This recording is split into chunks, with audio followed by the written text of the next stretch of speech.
دیکھیے، ہمیں چاہیے کہ ہم اللہ تعالیٰ کو یاد کرتے رہیں، اس کے نام کو، اس کی صفات کو یاد کرتے رہیں، کیونکہ اللہ تعالیٰ ہم کو بھولتا نہیں ہے، اپنی رحمتوں کو ہمارے اوپر نازل کرتے رہتا ہے۔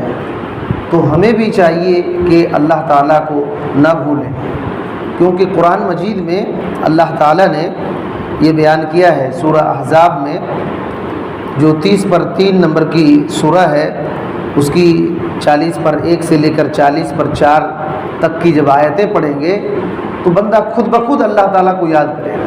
اتنی بہترین بات اللہ تعالیٰ نے ذکر فرمایا، کہا یا ایھا الذین آمنوا اذکروا اللہ ذکرا کثیرا، اے ایمان والو اللہ تعالیٰ کو بہت زیادہ یاد کرو، اے ایمان والو اللہ تعالیٰ کو اللہ تعالیٰ کا ذکر بہت زیادہ کیا کرو، وسبحوہ بکرۃ واصیلا، اور صبح شام اس کی پاکی بیان کرتے رہو، صبح شام اس کی پاکی بیان کرتے رہو۔ کیوں؟ اس کی وجہ کیا ہے؟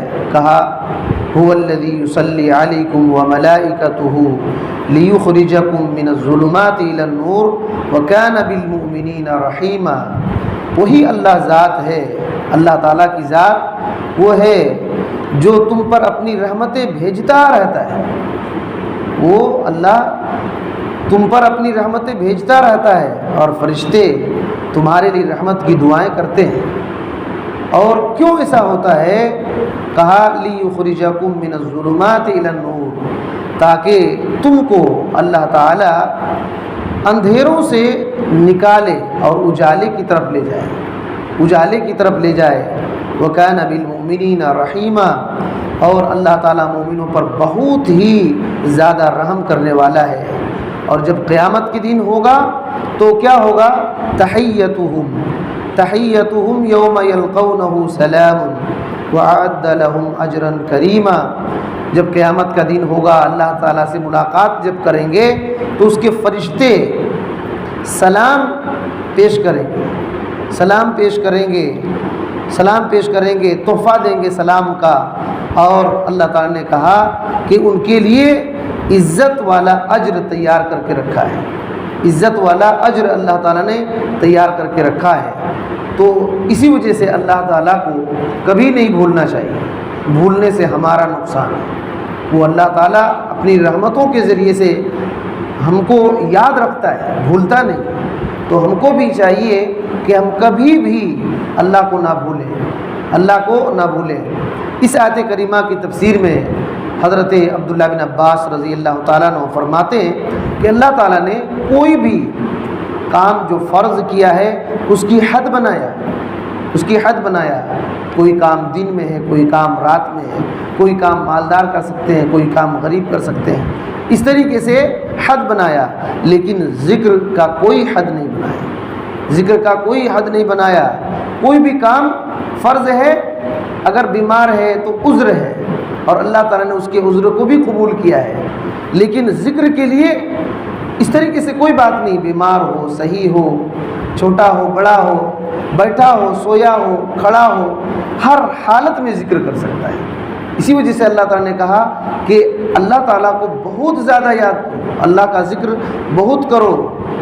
حضرت عبداللہ بن عباس رضی اللہ تعالیٰ عنہ کہتے ہیں کہ اللہ تعالیٰ نے ذکر کے لیے کوئی عذر نہیں پیش کیا، اللہ تعالیٰ نے کہہ دیا کہ وَاذْكُرُوا اللَّهَ قِيَامًا وَقُعُودًا، کھڑے ہو کر کے، بیٹھ کر کے، وَعَلَىٰ جُنُوبِهِمْ، پہلو پر لیٹ کر کے بھی اللہ کو یاد کرو، پہلو پر لیٹ کر کے بھی اللہ کو یاد کرو، اس کا ذکر کرو۔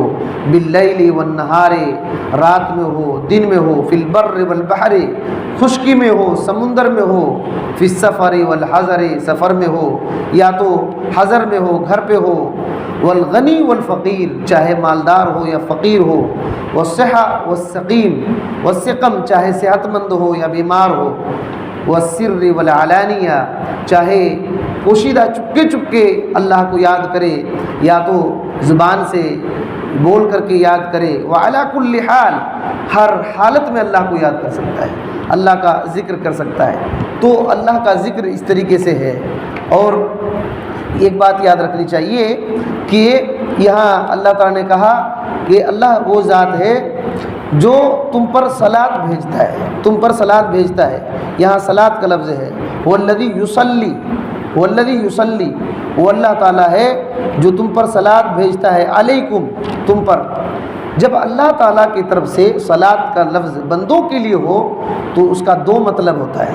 ایک تو اللہ تعالیٰ بندوں پر رحمت نازل کرتا ہے، اور دوسرا معنی جس کو امام بخاری رحمۃ اللہ علیہ نے بیان کیا وہ یہ ہے کہ اللہ تعالیٰ اپنے فرشتوں کے سامنے اپنے بندوں کی تعریف کرتا ہے، اپنے بندوں کی تعریف کرتا ہے. تو اللہ تعالیٰ فرشتوں کے سامنے ہم مسلمانوں کا تذکرہ کرتا ہے اور رحمت نازل کرتا ہے، اور فرشتے ہمارے لیے رحمت کی دعائیں کرتے ہیں. اس کی وجہ یہ ہے کہ ہم کو اللہ تعالیٰ اندھیروں سے نکالنا چاہتا ہے. امام ابن کثیر رحمۃ اللہ علیہ فرماتے ہیں کہ اندھیرے سے نکالنے کا مطلب یہ ہے کہ اللہ تعالیٰ گمراہی سے، جہالت سے نکال کر کے ہدایت اور یقین کی طرف لے جانا چاہتا ہے، ہدایت یقین کی طرف لے جانا چاہتا ہے. اور کیا کہا کہ اللہ تعالیٰ مومنوں پر نہایت ہی رحم کرنے والا ہے. ابن کثیر رحمۃ اللہ علیہ نے کہا کہ دنیا اور آخرت دونوں میں رحم کرتا ہے. دنیا میں اس کی رحمت یہ ہے کہ اللہ تعالیٰ نے ہم کو حق سمجھا دیا، اللہ تعالیٰ نے ہم کو حق کی ہدایت اور رہنمائی دیا. دوسرے لوگ اس کو سمجھ ہی نہیں پائے، دوسرے لوگ اس کو سمجھ ہی نہیں پائے اور گمراہ ہو گئے اور کفر میں چلے گئے، کفر کی طرف بلانے لگے، بدعت میں چلے گئے، بدعت کو پھیلانے لگے. اور آخرت میں ہم پر رحم یہ کرے گا کہ اللہ تعالیٰ فضع اکبر، جو سب سے گھبرانے والی بات ہے، اس سے اطمینان دے دے گا، اس سے اطمینان دے دے گا، اور فرشتوں کے ذریعے سے بشارت سنائے گا کہ آج گھبراؤ نہیں، تمہارے لیے سلامتی ہے، تمہارے لیے سلامتی ہے، اور جنت کی خوشخبری ہے، اور جہنم سے نجات ہے تم کو. یہ اس وجہ سے ہوگا کہ اللہ تعالیٰ ہم سے محبت کرتا ہے اور رحمت کرتا ہے. اسی وجہ سے اللہ کو کبھی بھی نہیں بھولنا چاہیے، کبھی بھی نہیں بھولنا چاہیے. علامہ ابن حجر رحمۃ اللہ علیہ نے فتح الباری کے اندر ذکر کیا ہے کہ دیکھیے فذکر العینین بالبقاء، کہ اللہ تعالیٰ کو یاد کر کے رونا یہ آنکھوں کا ذکر ہے، آنکھوں کا ذکر ہے. اور کہتے ہیں وذکر العینین بالاصغاء، کہ اللہ تعالیٰ کے کلام کو غور سے سننا یہ کانوں کا ذکر ہے، کانوں کا ذکر ہے. ولسان وذکر اللسان بالثناء، اور اللہ تعالیٰ کا زبان سے تعریف کرنا یہ زبان کے ذریعے سے ذکر ہے. وذکر البدن وذکر الیدین بالعطاء، ہاتھوں کا ذکر یہ ہے کہ بندہ اللہ کے حکم سے عطا کرے، انفاق کرے، خرچ کرے. اور کہتے ہیں بدن کا ذکر یہ ہے کہ وفاداری کرے. اور کہتے ہیں ذکر دل کا یہ ہے کہ اللہ تعالیٰ سے خوف رکھے اور امید بھی رکھے، اللہ تعالیٰ سے خوف ڈر رکھے کہ اگر اس کی نافرمانی کروں گا تو سزا دے گا، اور امید رکھے کہ اللہ تعالیٰ ہم کو برباد نہیں کرے گا، ہمارے لیے نعمتیں تیار کر کے رکھا ہے. اور کہتے ہیں روح کا ذکر یہ ہے بالتسلیم والرضا، کہ اللہ تعالیٰ کا جو بھی فیصلہ ہو، ہمارے بارے میں جو بھی فیصلہ ہو اس کو تسلیم قبول کرے اور اس سے خوش ہو جائے، راضی ہو، ناراض نہ ہو. یہ بہت اہم نقطہ انہوں نے ذکر کیا. اور آخری بات یہ ہے کہ حضرت علی رضی اللہ تعالیٰ عنہ کی ایک بہت بہترین نصیحت ہے.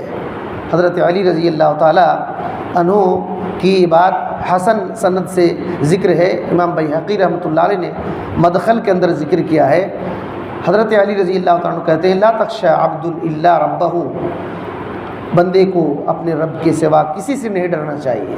اور کہا ولا يخاف الا ذنبہ، اور اپنے گناہوں کے سوا کسی چیز سے خوف نہیں کھانا چاہیے. اپنے گناہ جو ہم سے ہو جاتا ہے تو ڈرنا چاہیے کہ اس گناہ سے ہم تباہ نہ ہو جائیں، اس گناہ سے ہم تباہ نہ ہو جائیں. اور کہتے ہیں ولا يستحی من لا يعلم ان يتعلم، اور جو آدمی نہیں جانتا ہے، علم نہیں جانتا ہے، اس کو سیکھنے سے شرمانا نہیں چاہیے، سیکھنے سے شرمانا نہیں چاہیے. ولا يستحی من يعلم اذا سئل عما لا يعلم ان يقول اللہ اعلم، کہتے ہیں جس آدمی کو علم ہے اس سے اگر ایسا سوال کر دیا گیا کہ اس کو اس بارے میں معلوم نہ ہو تو اس کو یہ کہنے سے شرمانا نہیں چاہیے کہ مجھ کو معلوم نہیں ہے، اللہ بہتر جانتا ہے۔ اس بات کو بولنے سے شرمانا نہیں چاہیے۔ اور کہتے ہیں والصبر من الدین بمنزلۃ الراس من الجسد، کہ دین کے اندر صبر کا وہی مقام ہے جو جسم میں سر کا مقام ہے۔ سر اگر جسم سے الگ کر دیا جائے تو بدن بیکار ہے، اسی طریقے سے اگر دیندار کوئی ہے اور صبر نہیں ہے تو بیکار ہے۔ تو یہاں جو اہم نقطہ ہے وہ یہ ہے کہ انہوں نے کہا کہ بندے کو اپنے گناہوں سے خوف کرنا چاہیے، گناہوں سے خوف کرنا چاہیے۔ اس وجہ سے کہ مسند احمد کے اندر ایک حدیث ہے، آپ صلی اللہ علیہ وسلم نے کہا ایاکم ومحقرات الذنوب، سنو معمولی اور حقیر گناہوں سے بھی بچو، چھوٹے چھوٹے معمولی گناہ سے بھی بچو۔ کیوں؟ اس کی مثال دیا، کہا کہ کوئی قوم اگر سفر کر رہی ہے، کہیں جگہ اتری تو ایک ایک آدمی ایک ایک لکڑی جمع کرے گا تو اس سے روٹی پکا لیں گے، کھانا پکا لیں گے۔ اسی طریقے سے ایک ایک گناہ کو جمع کرنے سے بہت بڑا مسئلہ ہو جاتا ہے بندے کے ساتھ۔